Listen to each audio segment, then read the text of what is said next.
কেন করলা এটা তুমি? আর একটু সময় দিতা আমায়, আরেকবার বুঝতে দিতা। কেন আমাকে এভাবে ছেড়ে গেলা? আমি কি করব এখন? আমি আগেই বলছিলাম, তখন তো শুনলা না, এখন আফসোস করতেছ।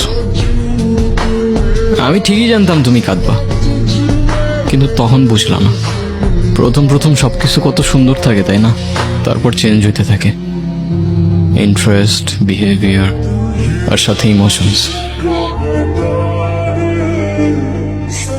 আমরা এখানে 1 ঘন্টা ধরে বসে আছি, আর তুমি ফোনই চালাচ্ছ। তো কি হয়েছে? তো কি হয়েছে মানে? এইটা আবার কেমন? আমি বসে আছি আর তুমি ফোন চালাচ্ছ। তোমাকে তো কেউ মানা করে নাই, তুমিও চালাও।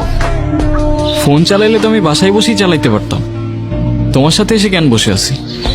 দেখি, এখন খালি আমাদের ডিসকাশন হবে, কোনো ফোন না। আজও ফোনটা কেন নিলা? ফোনটা দাও। দিচ্ছি তো, দাঁড়াও। আজও ফোনটা কেন নিবা? এটা কেমন অভ্যাস? মানুষের প্রাইভেসি বলতে কিছুই নাই।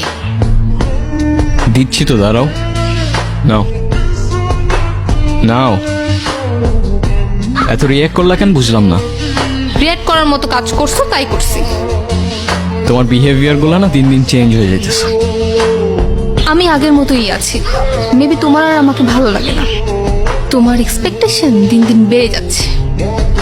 কার সাথে কথা বলতেছিল? কেন এখন ডাউটও করতেছো? Come on, I didn't doubt, আমি জাস্ট আস্ক করতেছিলাম। ফোন চেক করো, নাও